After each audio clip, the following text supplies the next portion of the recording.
Hello, and welcome to Unity of Fredericksburg. My name is Linda, and I'm pleased to welcome all of you to the Unity of Fredericksburg weekly online gathering. At Unity of Fredericksburg, we are advancing the movement of spiritual awakening and transformation through unity, a positive path for spiritual living. We thank those of you watching on YouTube live or later and invite you to subscribe to our YouTube channel. If you're able to attend live, we encourage you to join us in the Zoom community room for the full Sunday morning experience, including music, prayer, and connection. Our weekly newsletter includes the Sunday service link, and you can subscribe to receive that on our website at uofva.org. For everyone local to Central Virginia, Unity of Fredericksburg offers a variety of fun and enriching in-person gatherings every month. Subscribe to our weekly newsletter at uofva.org for all the details. Our message today comes from our minister, Reverend Cheryl Fair. And now here's Reverend Cheryl. Thank you, Linda, and hello, everyone. Everyone who is with me in the Zoom room, and all of you watching on YouTube, whether you're watching now or later. Although I do encourage you to be with us in the Zoom room, because that's really where all the action happens, my friends.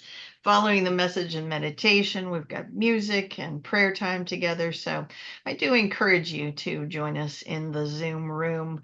Today is our broadcast date. Today is September the 8th, and later on this week is World Day of Prayer, which is something that Unity does every year. It starts on sundown on Wednesday and goes through sundown on Thursday. And what a wonderful opportunity that is to come together and focus our energy on positive influences out there in the world. And because there's a lot of stuff going on out in the world, some of it is a bit intense. I want to start off this morning by focusing on a little bit of good news. One of the news sources that I tap into on a regular basis, because I don't like to be in front of the television with all of the sound and fury that they stir up with TV news programs. One of my news sources that I check regularly is a weekday email called the 1440 Daily Digest, 1440 Daily Digest. And it has a mission of providing fact-based news, and it always has some links at the end to some good news stories. So I've got a good news story for you to start out today. It comes from Kent County, Michigan, where the animal shelter was pleasantly surprised to receive a heartwarming gift that came with a note written in a child's handwriting that said, "Dear Kent County Animal Shelter, I had a lemonade stand and earned $80 plus some change, and my parents matched it. So over $160 are going to the animals. Maybe you can buy a toy or something for them. Sincerely, Abby." Not only did the shelter do just that, they also posted Abby's letter on social media, where it got a whole bunch of reactions and shares, and in just a few hours generated more than $700 in donations. So, as many of the shelter's followers were inspired by Abby and her lemonade stand. So, that's a lovely reminder of the simple ways that we can make a difference in our world, right? With just little things, by making a donation, doing a little activity here or there. And we certainly participate in those kinds of community service activities here at Unity of Fredericksburg. We have one that's planned for the holidays that I hope you all will participate in. And often in our lives, as we look out at the news, however it is that you do that, we're in that place of not knowing how we can make a difference, or we feel we can't make a difference. But when it comes to our spiritual practices, we really can always make a difference in how we show up in consciousness. So our thoughts, our feelings, our attitudes, our beliefs have energy, and our spiritual practices can help us focus that energy and raise the quality of the energy around circumstances in the world. So this month, we're focusing on spiritual well-being. Last week, we talked about meditation, and today we are bringing our attention to the breath. So, right here, right now, take a deep breath. Here's a quote from The Sick Faith from author Valerie Kaur. We spent some time with her earlier this year, and her book, See No Stranger. Here's what she has to say. Deep breathing and paying attention to sensations in our bodies as we breathe increases our resilience. Shallow breathing makes us feel more vulnerable to stress and illness. Breathing is perhaps the most universally available wellness tool. Breathing creates space in our lives to think and see differently, enliven our imagination, awaken to pleasure, move toward freedom, and create joy. So, we know that there are lots of spiritual practices that feature the breath. Let's take a moment and see and look into what breath means on a metaphysical level. So, beyond the breath in the body that we work with, what does it mean on that level of consciousness? Now, for those of us who grew up in Christian environments, you may recall that in Scripture, back to Genesis, as the story goes, and I'll quote from Genesis here, the Lord God formed a man from the dust of the ground and breathed into his nostrils the breath of life, and the man became a living being. Now, that's a wonderful story. In Unity, we always want to make sure that we point out that we look at Scripture as story, as metaphor. And in fact, that's how the ancient Hebrews wrote it. They wrote it as story. So we don't take it as a literal thing that happened, but we do see it as a rich story with lots of meaning. So let's take it a little bit further and look at the revealing word from Unity founder Charles Fillmore for the metaphysical meaning of breath. The inner life flow that pulsates through the whole being.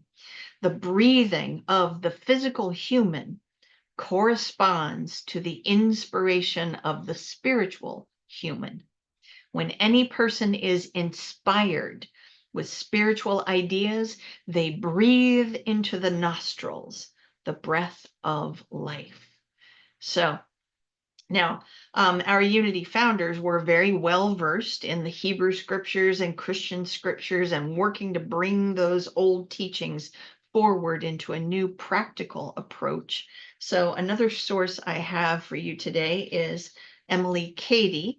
Emily Cady was someone who worked with the Fillmores as they were putting together what we know as the Unity movement, and she's the author of the very well-known book, Lessons in Truth. These are a couple quotes from a book of hers called God, a Present Help. I have my little old copy here of God, a Present Help from Emily Cady, where she spent some time in a chapter called Life More Abundant, talking about the breath. So here she is saying, life then, that mysterious something which humans have tried in vain to analyze, weigh, measure, even produce. Life, I say, is the breath of God. And here she yells, all life is divine. All life is the breath of God. Now, whether or not you use that word God, you get the vibe here, right? So Katie goes on. So, you might use the term universe or love or divine mind, or maybe you're perfectly happy with the word God. But she goes on to talk about, and this is something she talks about in Lessons in Truth also, but she goes on in this little book to talk about anytime you are feeling a lack of something or a yearning for something that you feel like you don't have in your life, that what you are actually seeking is more of the breath of the living God. So the living God is the living energy flowing through each and every one of us and through all living things and all of nature around us. Each one of us is breathing the breath of God. And this notion of the breath of God, or the breath of the divine, or the breath of nature, or the universe, is not something that's isolated. It's something that carries through lots of different spiritual practices. Here's a quote from an American Indian chief, Chief Seattle. He was alive in the 1800s. He said, "All things share the same breath. The beast, the tree, the man. The air shares its spirit with all the life it supports." And here's another quote from our friend Matt Kahn. I think it was, I can't remember if it was this year or last year, we spent some time with author Matt Kahn. This quote is from The Universe Always Has a Plan. "If you want to improve the possibilities of your reality, deepen your relationship with breath. You are a co-creator of reality. It is co-created by the power of your breath." So, unity principles, let's just remind ourselves of the first two principles, teach us that one presence and one power, whatever name you give it, expresses equally in each living entity and at the point of each of us. So as we breathe, we are breathing the universe. And as we breathe, the universe is breathing us. So take a couple deep breaths right now and just reflect on that. Now let's take that a step further. Since we know that the source, the divine, of all power, strength, and understanding, has the power to heal and cleanse and enliven and empower, and that source expresses at the point of us, it follows that we have the capacity within us to heal and cleanse and enliven and empower. And a tool we can use to access that is the breath of life, the power of the breath. So we can do this by having a spiritual practice that focuses on the breath, right? The breath of the universe, the breath of God. And as we do this, we're not trying to accomplish things out in our outer lives. And it's always important to remind us of that, my friends. We get so caught up in our outer lives. Our spiritual practice is not there to fix those things out there. In the words of Unity founder Myrtle Fillmore, "We are not concerned about the results or outcome, but the change in consciousness that makes the results abiding." So what we're always doing is working with our consciousness so that we can improve the quality of our experience of all those things out there, so that we can ride through it with a greater degree of grace and ease. Here's another quote. This comes from Practical Metaphysics by Eric Butterworth. This is actually a transcription of a series of talks that he gave. And toward the end of the book, he has a chapter that's all about manifestation, I think is what it's called. Here I am, like making you all sit through it while I flip through the demonstration, he calls it. So along the lines of what Myrtle Fillmore just said in that quote, here's Eric Butterworth.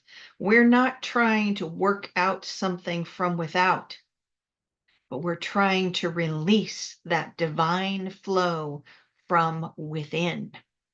If you pray for health and success, faith does not make you well or bring manna from heaven. It releases the divine flow that's already within you." So that is our aim, friends. releasing the divine flow from within. That's what we're working on with our spiritual practices. Here is a quote from Christian Sorensen in Catch the Spirit. When we have faith and trust in the power within us, we'll watch our personal universe reflect its magnificence and come to realize our world is right and just. The difficulties we find ourselves in are simply the opportunities to bring forth spirit in a greater way. Don't dwell on the difficulties. Concentrate wondrous ways. Put spirit first in all things. So, since we're talking about breath today, we're going to look at a practice that helps us to do just that. Release the divine flow from within.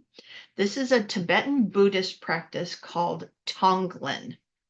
Now, I want to point out I am not a Buddhist. I have not practiced Buddhism. I've done a little bit of studying and a little bit of work with Tonglen. In particular, I have referenced the Buddhist teacher, Buddhist nun and teacher of Buddhism, Pema Chodron, in putting together this material for you today. So Tonglen is a Tibetan meditation practice using the breath to take in and send out.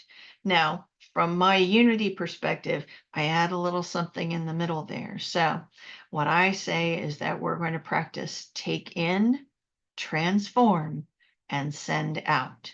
So the primary goal of Tonglen meditation is to help heal suffering, whether it's suffering of your own or suffering of others. And it differs from common practices. There are a lot of practices that involve breath. And I can recall being in a lot of yoga practices where they talk about drawing in the clean air and breathing out the stale air. This practice and of Tonglen, and I would say unity, would approach breath in a different way, because in unity, we acknowledge the divine within. So there's not a bunch of activity going on within us that is stale, that we need to get rid of. This is where the divine, the seat of the divine is here. So this is where we have power with our breath to transform. So this practice of Tonglen, rather than in our human sort of way where we avoid suffering, using Tonglen, we acknowledge the suffering in the world, the suffering that we witness, whether it's in ourselves, in our loved ones, or in our community, or in the news. We know that we are within spiritually resilient, and we have the capacity to witness, take in that, transform it, and give out something that is fresh and enlightened. So we visualize taking in the suffering we see in the world with every breath, because we know that the breath of God is within us. We have the capacity to heal those things going on in the world, to cleanse, to enliven, to empower. So we draw it in. We acknowledge all of that anguish out in the world. We draw it in to this safe, divine space where we can work with it. We can transform it. And then as we breathe out, we are breathing out all of those spiritual capacities that are 100% within us all the time. So we are breathing out beneficial energy. We are breathing out strength and faith and love and power into the world to raise the vibrations around whatever circumstances we are witnessing. So we take in, transform, and send out. Now, practicing Tonglen awakens our compassion and provides us with a practice that can help us embrace circumstances that feel beyond our influence And then from that divine seat within us, we have the capacity to work with anything out there in the world. So we can use Tonglen for things in our own lives.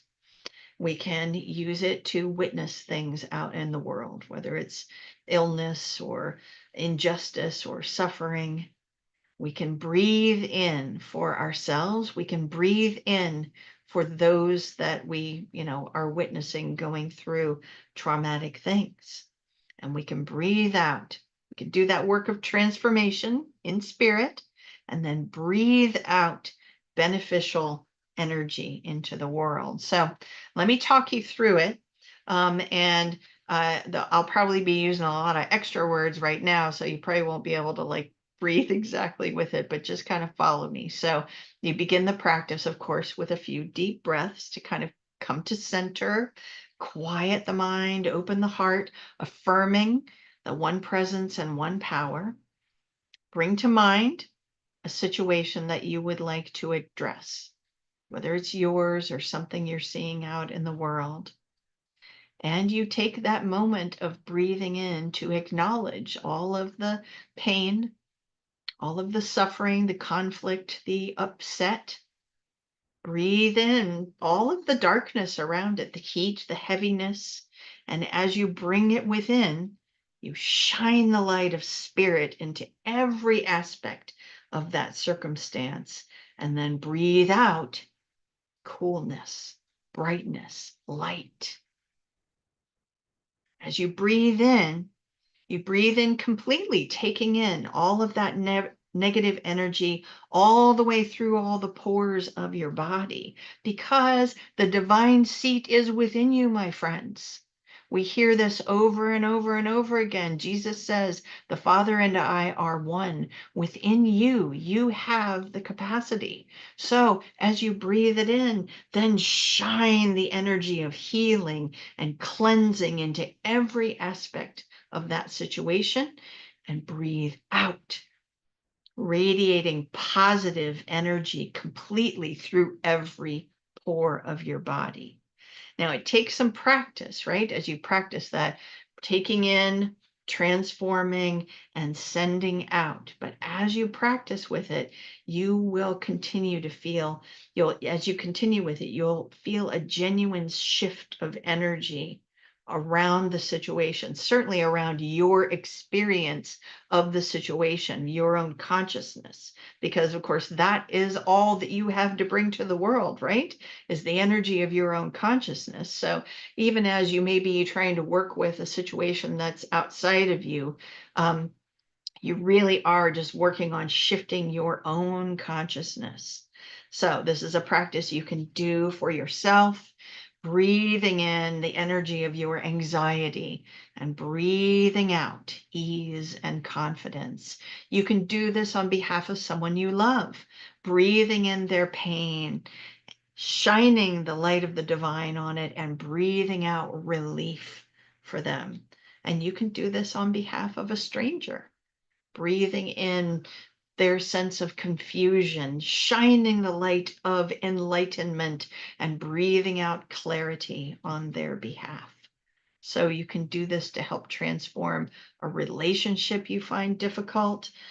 You can do this on behalf of situations you see in the world. You can breathe in the energy of all that violence you're witnessing, transform it, and breathe out peace. You have the capacity to do that. You can breathe in the desperation that you witness in different circumstances in the world. Shine the light of love and breathe out assurance on their behalf. You can breathe in confusion, shine the light of wisdom, breathe out understanding. Here's a quote from Pema Chodron.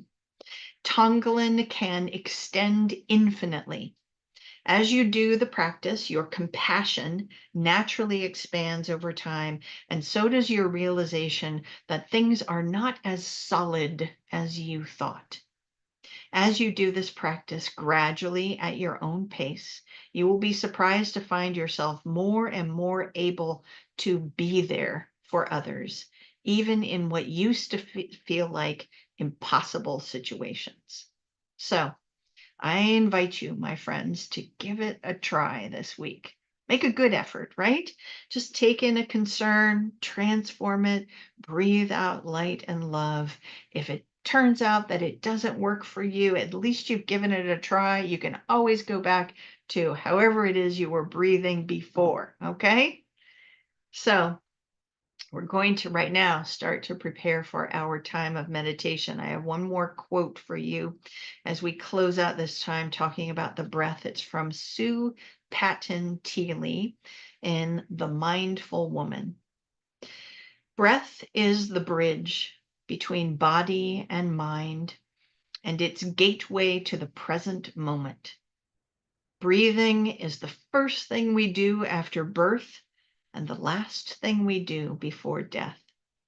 Breath is life. Breath is a master teacher. Use your breath consciously and constructively and enhance your vitality, increase your joy, open yourself more fully to love, and bring yourself richly and deeply into the practice of mindfulness. So let's be thankful for the opportunity to practice the art of being with the breath. And let's do that as we move into a time of meditation together, right here and right now. So take a few deep breaths, my friends. Focus on your breath. If you wish, you can allow your outer eyes to close, reminding yourself that as you breathe in, you are breathing the breath of the universe. And likewise, as you breathe out and breathe in again, the universe is breathing you.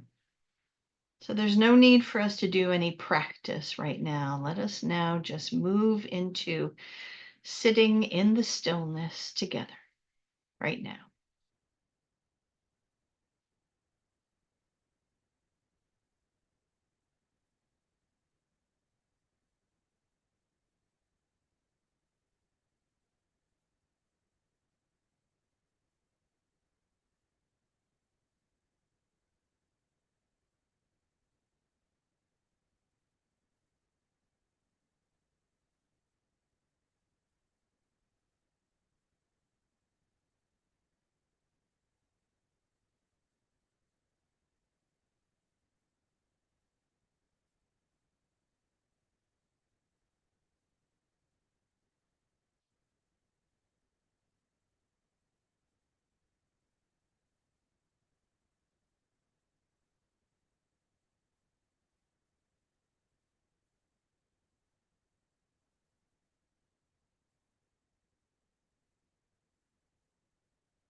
And as we begin to bring our attention back to the here and now, back to the body in the seat and the breath in the body, recognizing you breathing the universe and the universe breathing you.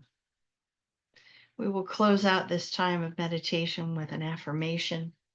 It's really simple, my friends. So I'll say it once and you can repeat it a couple times at home. Okay? Here it is. I am the breath of life and I am grateful.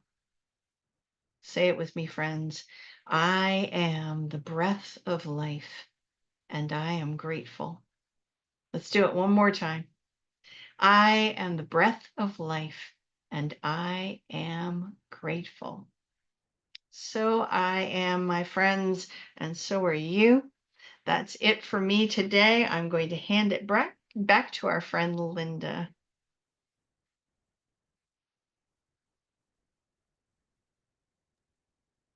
All right. Thank you, Reverend Cheryl. Thanks for watching, everyone. Our weekly broadcast from Unity of Fredericksburg. Visit our website, uofva.org to learn more about our mission of spiritual awakening and transformation, and support our ministry with your financial donation. Thanks again for watching, and see you next